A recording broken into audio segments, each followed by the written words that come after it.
বিসমিল্লাহির রহমানির রহিম। পরম দাতা দয়ালু আল্লাহর নামে শুরু করছি।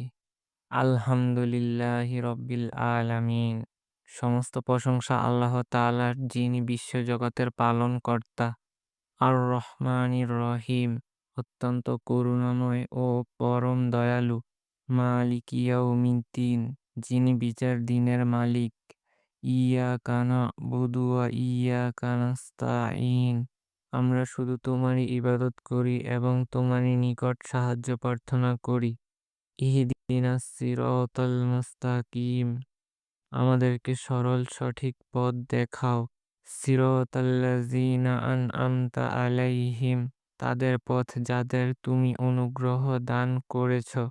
গয়রিল মাগদুবি আলাইহিম ওয়ালাদ-দাল্লিন, তাদের পথে নয় যারা অভিশপ্ত ও পথভ্রষ্ট হয়েছে। ফজিলত: হযরত আবু হুরায়রা রাদিয়াল্লাহু হতে বর্ণিত আছে, রাসূল সাল্লাল্লাহু আলাইহি ওয়াসাল্লাম ইরশাদ করেছেন, যার হাতে আমার জীবন মরণ তার শপথ, সূরা আল ফাতিহার দৃষ্টান্ত তাওরাত, জাবুর, ইনজিল প্রভৃতি অন্য কোনো আসমানী কিতাবে তা নেই। এমনকি কোরআনেও এর সমতুল্য দ্বিতীয় কোনো সূরা নাযিল হয়নি।